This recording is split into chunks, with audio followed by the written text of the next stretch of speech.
Hello friends, YouTube channel पर आपका स्वागत है। आज हम पढ़ेंगे RBC Hindi medium science class 10th science में तीसरा जो चैप्टर है वो है जेनेटिक्स, आनुवंशिकी के बारे में हम अध्ययन करेंगे। चैप्टर नंबर 3 है जेनेटिक्स, आनुवंशिकी के बारे में अध्ययन करेंगे। इस अध्याय में हम ग्रेगर जॉन मेंडल के द्वारा किए गए प्रयोग, मेंडल को सफलता किन कारणों से मिली, इनके बारे में हम चर्चा करेंगे। मेंडल ने कौन कौन से संकरण के प्रयोग किए, किस पादप पर अपने प्रयोग किए थे, उनके बारे में हम अध्ययन करेंगे। सबसे पहला जो टॉपिक आता है इस पार्ट का वह है टॉपिक इंट्रोडक्शन ऑफ जेनेटिक्स, आनुवंशिकी का परिचय। इसका पार्ट फर्स्ट है, ये पहला वीडियो है जेनेटिक्स का class 10th RBC Hindi medium का। तो आज हम पढ़ेंगे कि जेनेटिक्स का सामान्य परिचय के बारे में अध्ययन करेंगे। सबसे पहले हम बात करते हैं जेनेटिक्स शब्द एक ग्रीक भाषा का शब्द है। जेनेटिक्स जो शब्द है वो एक ग्रीक भाषा का शब्द है जिसका अर्थ होता है टू ग्रो इनटू का अर्थ होता है किसी के अंदर उत्पन्न होना, और दूसरा है टू बिकम का अर्थ होता है बनना या उत्पन्न होना। यानी कहने का मतलब है कि जीव विज्ञान की वह शाखा जिसमें आनुवंशिक लक्षणों का एक पीढ़ी से दूसरी पीढ़ी में स्थानांतरण तथा जीवों में पाई जाने वाली विभिन्नताओं का अध्ययन किया जाता है, उसे हम बोलते हैं जेनेटिक्स या आनुवंशिकी कहते हैं। यानी जेनेटिक्स में एक तो हेरिडिटी और दूसरा अध्ययन है वो किया जाता है वेरिएशन का अध्ययन है वो किया जाता है। हेरिडिटी का अर्थ होता है वंशागति प्लस वेरिएशन का अर्थ होता है विभिन्नताएं। यानी कहने का मतलब है जेनेटिक्स या आनुवंशिकी में वंशागति और विभिन्नताओं के बारे में अध्ययन किया जाता है। सबसे पहले हम बात करते हैं कि जेनेटिक शब्द है वो किसने दिया था। जेनेटिक जो शब्द है वो सबसे पहले दिया था विलियम वेटसन नामक वैज्ञानिक ने। जेनेटिक्स या आनुवंशिकी शब्द है वो दिया था और वो दिया था 1905। यानी जेनेटिक्स शब्द किसने दिया, विलियम वेटसन ने जेनेटिक शब्द है वो दिया था। अब हम बात करते हैं कि जेनेटिक्स का जो जनक है, आनुवंशिकी का जनक है, वो ग्रेगर जॉन मेंडल को कहा जाता है, और आधुनिक आनुवंशिकी का जनक है वो कहा जाता है विलियम वेटसन को। आधुनिक आनुवंशिकी का क्या कहा जाता है, जनक है वो कहा जाता है। अब हम पहले पॉइंट के बारे में अध्ययन करते हैं कि वंशागति या हेरिडिटी क्या होता है। हेरिडिटी जो शब्द है वो हर्बर्ट स्पेंसर नामक वैज्ञानिक के द्वारा है वो दिया गया। अब बात करते हैं कि वंशागति है वो होता क्या है, हेरिडिटी क्या होती है। आनुवंशिक लक्षणों का, हेरिडिटी वंशागति का मतलब है आनुवंशिक लक्षणों का एक पीढ़ी से दूसरी पीढ़ी में स्थानांतरण क्या कहलाता है, वंशागति कहलाता है। यानी एक पीढ़ी से दूसरी पीढ़ी में जो आनुवंशिक लक्षण है उनका संचरण ही क्या कहलाता है, वंशागति कहलाता है। दूसरा शब्द आता है वेरिएशन या विभिन्नताएं। अब बात आती है वेरिएशन क्या होती है। वेरिएशन का मतलब होता है एक ही जाति के जीवों के मध्य पाई जाने वाली असमानताओं को कहा जाता है, विभिन्नताएं कहा जाता है। जैसे एक ही माता पिता की दो संतानें हैं, वो एक समान नहीं पाई जाती, चाहे वो बाहरी आकार में हो, रंग रूप में हो, चाहे वो बुद्धि में हो या अन्य किसी कारक में हो। एक ही जाति की दो संतानें वो एक समान नहीं पाई जाती, उनमें कुछ न कुछ विभिन्नताएं हैं वो निश्चित रूप से पाई जाती हैं। और जो विभिन्नताएं हैं वो उत्पन्न होती हैं लैंगिक जनन करने वाले जीवों में। लैंगिक जनन करने वाले जीवों में क्रॉसिंग और जीन विनिमय के दौरान वेरिएशन है वो उत्पन्न होती हैं। यानी लैंगिक जनन करने वाले जीवों में जो वेरिएशन का जो रीजन है वो होता है क्रॉसिंग ओवर। जीन विनिमय के कारण उन जीवों में क्या उत्पन्न होती है, वेरिएशन है वो उत्पन्न होती है। अब हम बात करते हैं कि विभिन्नताएं हैं वो कितने प्रकार की होती हैं। विभिन्नताएं हैं वो दो प्रकार की हैं। पहली है कायिक विभिन्नताएं और दूसरी विभिन्नताएं होती हैं जननिक विभिन्नताएं। जननिक विभिन्नताएं, कायिक विभिन्नताएं का मतलब क्या होता है? कायिक विभिन्नताओं का मतलब होता है वे विभिन्नताएं जो केवल एक ही पीढ़ी तक बनी रहती हैं, अगली पीढ़ी में स्थानांतरित नहीं होती हैं। उन विभिन्नताओं को कहते हैं कायिक विभिन्नताएं कहते हैं। जैसे कायिक विभिन्नता का उदाहरण है लगातार अभ्यास करने से मस्तिष्क का विकसित हो जाना। ये किसका उदाहरण है? कायिक विभिन्नता का उदाहरण है। लेकिन ये विभिन्नताएं जीव की मृत्यु होने के साथ ही क्या हो जाती हैं, समाप्त हो जाती हैं, अगली पीढ़ी में नहीं जाती। लगातार कठोर अभ्यास करने से मांसपेशियां उनका मजबूत होना है, वो कायिक विभिन्नताओं का क्या है, उदाहरण होता है। यानी कायिक जो विभिन्नताएं होती हैं लगातार अभ्यास के द्वारा प्राप्त होती हैं और एक पीढ़ी में ही समाप्त हो जाती हैं। दूसरी जो विभिन्नताएं आती हैं जननिक विभिन्नताएं।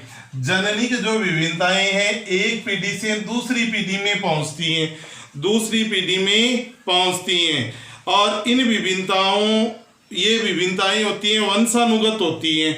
वंशानुगत का मतलब होता है जनक पीढ़ी से संतति पीढ़ी में क्या होती है, स्थानांतरित होती हैं। और जीव की जब मृत्यु होती है तो जीव की मृत्यु के साथ ये समाप्त नहीं होती हैं, अगली पीढ़ी में जाती हैं। जो जननिक विभिन्नताएं हैं वो दो प्रकार की होती हैं। पहला पॉइंट आता है सतत विभिन्नताएं और दूसरा आता है असतत विभिन्नताएं। सतत का मतलब होता है ऐसी विभिन्नताएं जो कि जीव की प्रत्येक पीढ़ी में प्रकट होती हैं। ऐसी विभिन्नताएं जो जीव की प्रत्येक पीढ़ी में प्रकट होती हैं, उन विभिन्नताओं को कहा जाता है सतत विभिन्नताएं। जीवों में सतत विभिन्नताएं कोशिका विभाजन के दौरान होने वाली क्रॉसिंग ओवर के कारण उत्पन्न होती है। क्रॉसिंग ओवर का मतलब है जीन विनिमय के कारण उत्पन्न होती हैं। यानी सतत विभिन्नताएं प्रत्येक पीढ़ी में उत्पन्न होगी और जीन विनिमय या क्रॉसिंग ओवर के कारण से ये विभिन्नताएं उत्पन्न होंगी। जैसे संतति का रंग, आकार, ऊंचाई तथा बनावट है। संतति का रंग, आकार, बनावट वो सतत विभिन्नताएं पाई जाती हैं, प्रत्येक पीढ़ी में ये क्या होंगी, प्रदर्शित होंगी। जैसे हमारी लंबाई है, कोई व्यक्ति बौना रहता है, कोई लंबा रहता है, रंग है, आकार है, ये सतत विविधताएं प्रत्येक पीढ़ी में ये लक्षण क्या होगा, प्रदर्शित होगा। दूसरी होती है असतत, ऐसी विभिन्नताएं जो जीव की प्रत्येक पीढ़ी में प्रकट नहीं, ऐसी विभिन्नताएं जो जीव की प्रत्येक पीढ़ी में प्रकट नहीं होती हैं और असतत विभिन्नताएं कहती हैं। जीवों में असतत विभिन्नताएं हैं वो उत्परिवर्तन के कारण उत्पन्न होती हैं। उत्परिवर्तन का मतलब क्या होता है कि जीव की जीनी संरचना में अचानक होने वाले परिवर्तन को हम कहते हैं उत्परिवर्तन कहते हैं। उत्परिवर्तन जो शब्द उग्रो डिवरीज के द्वारा है वो दिया गया था। सेटेराइट ने इसको सबसे पहले है वो देखा था। जैसे उदाहरण देते हैं संततियों में, जैसे मानव में सामान्यतः अंगुलियों की संख्या है वो 5 पाई जाती है, लेकिन कई संततियों में अंगुलियों की जो संख्या है वो 5 के स्थान पर 6 भी पाई जाती है। यानी ये प्रत्येक पीढ़ी में ये लक्षण प्रदर्शित नहीं हो रहा है। यानी इनकी संख्या सामान्य संतति में 5, लेकिन कई बार इनकी संख्या कितनी हो सकती है, 6 हो सकती है। पहला उदाहरण हो गया ये असतत का। दूसरा उदाहरण है, दूसरा जो उदाहरण होता है इसका, बच्चों में जन्म से एक किडनी का पाया जाना। वो किसका उदाहरण है, असतत विभिन्नताओं का क्या है, उदाहरण होता है। किसका उदाहरण होता है, असतत विभिन्नताओं का उदाहरण होता है। अब हम जानते हैं कि प्रत्येक जो जीव होता है उसका जो शरीर होता है वो कोशिकाओं से मिलकर बना होता है। किससे मिलकर बना होता है, कोशिकाओं से। जैसे मैंने लिखा शरीर, शरीर है वो किससे मिलकर बना होता है, कोशिका से मिलकर बना होता है। ठीक है, और बात करते हैं कोशिका में पाया जाता है केंद्रक। कोशिका में क्या पाया जाता है, केंद्रक है वो पाया जाता है। और केंद्रक में क्या पाया जाता है, गुणसूत्र। केंद्रक में क्या पाया जाता है, गुणसूत्र है वो पाया जाता है। और गुणसूत्र में होता है डीएनए। और डीएनए का एक विशिष्ट लंबाई का खंड, डीएनए का एक विशिष्ट लंबाई का खंड क्या कहलाता है, जीन। क्या कहलाता है, जीन है वो कहलाता है। यानी कहने का मतलब है जीन जो गुणसूत्र होते हैं मानव में, जो 46 गुणसूत्र पाए जाते हैं, उन 46 गुणसूत्रों पर लगभग 30,000 जीन है वो पाए जाते हैं।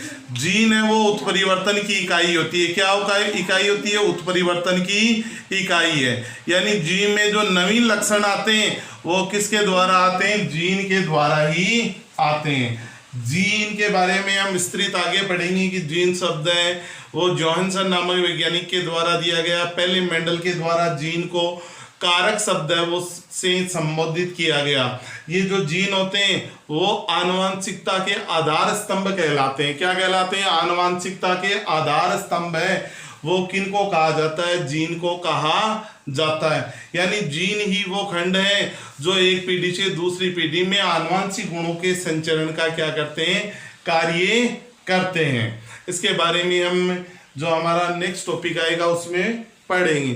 तो यहाँ तक हमने पढ़ा कि आनुवांशिकी क्या है, आनुवांशिकी में हम किन का अध्ययन करते हैं। सबसे पहले हमने पढ़ा कि जेनेटिक्स है, जेनेटिक्स में वंशागति, और दूसरा पॉइंट आता है वेरिएशन, विभिन्नताओं का अध्ययन है वो किया जाता है। सबसे पहले पढ़ा वंशागति क्या होती है, एक पीढ़ी से दूसरी पीढ़ी में आनुवांशिक लक्षणों का संचरण क्या कहलाता है, वंशागति। विभिन्नताएं उत्पन्न होने का क्या कारण है, विभिन्नताएं लैंगिक जनन करने वाले जीवों में उत्पन्न होती है। लैंगिक जनन करने वाले जीवों का मतलब है दो जीव भाग लेंगे, एक नर लेगा और दूसरा मादा प्राणी है वो भाग लेगा। दोनों में नर में नर युग्मक बनेंगे, मादा में मादा युग्मक बनेंगे। दोनों का आपस में संलयन होगा और संलयन होने के बाद में नए जीव की उत्पत्ति होगी। और उस संतति, जो नई संतति उत्पन्न होगी, उनमें आएंगी वेरिएशन या विभिन्नताएं आएंगी। क्या आएंगी, विभिन्नताएं आएंगी। और विभिन्नताएं उत्पन्न होने का जो रीजन है वो मैंने बताया, क्रॉसिंग ओवर होता है। जीन विनिमय के कारण से जो जीवों में विभिन्नताएं हैं वो पाई जाती हैं। आज का हमारा जो टॉपिक था वो था इंट्रोडक्शन ऑफ जेनेटिक्स, आनुवांशिकी का सामान्य परिचय के बारे में हमने अध्ययन किया है। जो हमारा नेक्स्ट वीडियो अगला आएगा उस वीडियो में हम पढ़ेंगे कि ग्रेगर जॉन मेंडल है उसे आनुवांशिकी का जनक है वो क्यों कहा जाता है। ग्रेगर जॉन मेंडल का सामान्य जीवन परिचय के बारे में हम अध्ययन करेंगे। आनुवांशिकी का जनक है वो कहा जाता है ग्रेगर जॉन मेंडल को, और आधुनिक आनुवांशिकी का जनक है वो कहा जाता है विलियम वैटसन को। और तीसरा इससे संबंधित जो प्रश्न बनता है, जो प्रायोगिक जो आनुवांशिकी है उसका जनक है कहा जाता है टी.एच. मॉर्गन को कहा जाता है, जिसका हम आगे वो विस्तार से अध्ययन करेंगे। तो यूट्यूब चैनल को लाइक कीजिए, शेयर कीजिए, कमेंट कीजिए और सब्सक्राइब कीजिए, और वीडियो को शुरू से लेकर लास्ट तक है वो पूरा देखिए। Okay, bye.